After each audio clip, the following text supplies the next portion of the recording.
Assalamualaikum warahmatullahi wabarakatuh. Perkenalkan, nama saya Nida Saadah dengan NIM 201011151200010 dari kelas A2. Adapun maksud tujuan video saya ini yakni membahas mengenai pengembangan dan pemanfaatan lahan rawa pasang surut dalam pertanian di Desa Damsari, Kecamatan Tamban, Batola. Baik, assalamualaikum warahmatullahi wabarakatuh. Perkenalkan, nama saya Nida Saadah dari Fakultas Keguruan dan Ilmu Pendidikan Universitas Lambung Mangkurat. Di sini saya meminta waktu Bapak untuk saya mewawancarai mengenai pemanfaatan lahan rawa di Desa Damsari, Kecamatan Tamban. Nah, di sini ada beberapa pertanyaan-pertanyaan yang saya ajukan ke Bapak. Ya, sebisanya Bapak jawab begitu. Pertanyaannya, selain pertanian dan perkebunan, apakah ada lagi pemanfaatan dari lahan rawa tersebut, Pak?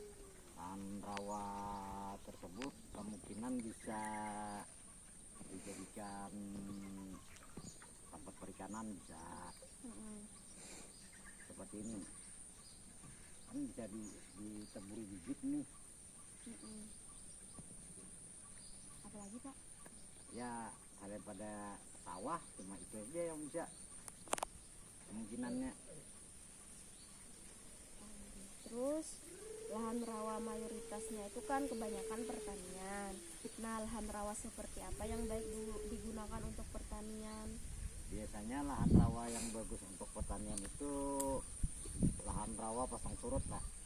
Soalnya lahan rawa pasang surut itu kalau air surut kemungkinan sawahnya bisa surut, mudah untuk menanam padinya. Kalau lahan rawa yang tidak pasang surut, airnya kemungkinan menggenang cukup lama. Lagi ke pasang surut, bagusnya lahan rawa itu. Tapi semuaan di Tamban ini lahan rawa pasang surut atau ada lagi selain lahan rawa? Di Tamban ini termasuk lahan rawa pasang surut. Soalnya ini kan dekat dengan laut. Terus apakah ada permasalahan dalam pertanian di lahan rawa? Jika ada, bagaimana cara memecahkan masalah tersebut? Lahan rawa ini yang jadi masalah kemungkinan musim kemarau. Cuma musim kemarau tuh biasanya kalau penanaman padi karena tanam bulan 5, kalau bibit lokal mungkin panennya bisa sampai bulan 9, bulan 8, bulan 9. Nah, bulan 8, bulan 9 itu kemungkinan bisa ketemu kemarau. Biasanya kalau lahan daerah kami ini kalau ketemu kemarau asapnya naik, padinya bisa mati. Nah, itu jadi untuk lahan daerah kami ini yang bagusnya tuh tanamnya tuh bulan 2, bulan 3 sampai bulan 4 paling lama lah. Tapi sebelumnya itu memecahkan kadar asamnya itu dulu, membuang. Ya, memecahkan kadar asam itu kalau biasanya diulahkan parit-parit untuk menguras banyu asamnya tuh. Habis itu dikasih kapur, pupuk, itu aja. Itu ada takaran-takaran tersendiri atau terserah? Ada. Ya, biasanya kan petani di sini kada ada takaran khususnya tuh, ya kadar ada. Kalau asamnya tinggi bisa dikasih kapur banyak kayak itu. Nah, kalau asamnya sudah kurang juga kapurnya. Itu kan semua apa sih yang penanaman atau pembibitannya tuh di musim kemarau aja. Terus kalau musim kemarau itu tiba-tiba hujan sepanjangan itu, apakah yang apa sih nama yang pembibitan atau tata cara pengolahannya itu berdampak lah, misalnya rusak atau kayak apa? Biasanya kami petani di sini sudah biasa ada pengalaman lah. Kalau sudah pertama pembibitan, biasanya kan kami pembibitan di lahan kering. Kalau ketemu air hujan itu kan kadang-kadang mudah rusak. Biasanya pembibitannya pakai tunggal.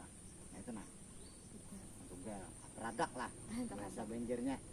Habis itu memindah bibit ke lahan tuh biasanya kami mencari tempat yang kemungkinan ada bisa tenggelam. Nah itu kalau kada bisa memilih tempatnya pemindahan bibit itu kemungkinan bisa gagal. Ini apa sih nama panen atau bibitnya itu, banihnya itu apa? Nah ada kami di Tamben sini tuh masih kebanyakan bibit lokal, bukan R lah. Apa namanya? Siam misalnya, pandak.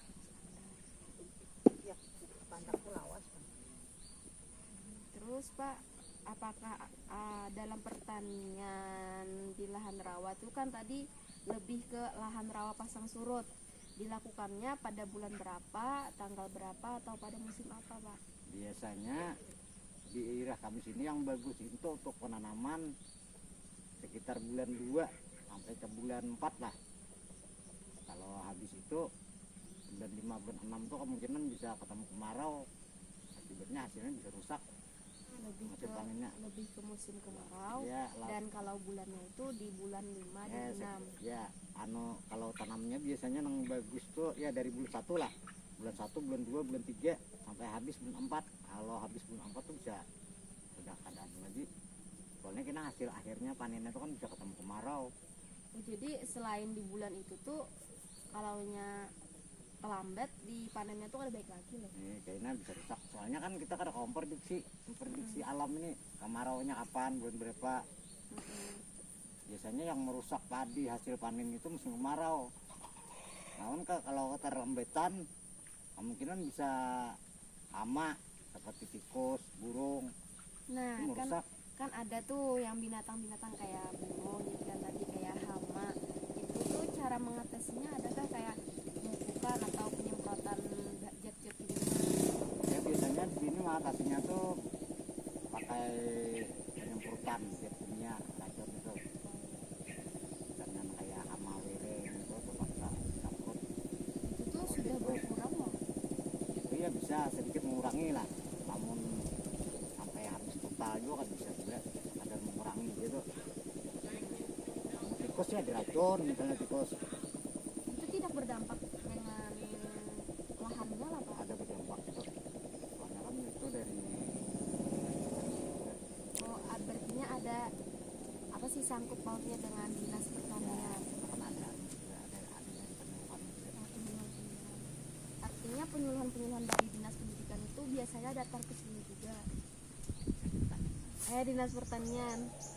Biasanya dinas pertanian tuh kalau petugasnya kada bisa kada iras ini kita bisa ke kantornya untuk menanyakan masalah kita. Terus Pak, dalam dunia pemerintahan dan masyarakat, apakah satu sama lain itu mendukung? Misalnya pemerintahan memberikan dana dan lain sebagainya, akan tetapi bertolak belakang dan dengan masyarakatnya. Sebenarnya dikatakan bertolak belakang itu tidak juga. Masalahnya bantuan pemerintah ini banyak yang diserap oleh petani, misalnya bantuan pupuk, bantuan pembimbingan misalnya, itu diterima oleh masyarakat. Bantuan pemerintah itu ya sebagian mungkin ada juga yang pada pas tidak bisa dipakai masyarakat, bisa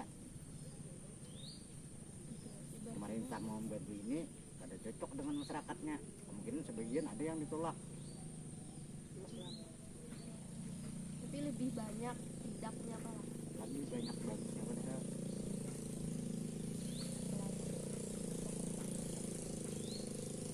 Digen dulu. Baik Pak, sekian dari jawaban-jawaban yang Bapak jelaskan. Sekiranya itu sangat bermanfaat bagi saya sendiri dan bisa membantu memecahkan permasalahan yang saya nantinya bikin untuk penugasan yang diberikan oleh dosen. Terima kasih atas waktunya Pak, semoga nantinya kita bisa berjumpa kembali. Sekian dari saya, wassalamualaikum warahmatullahi wabarakatuh.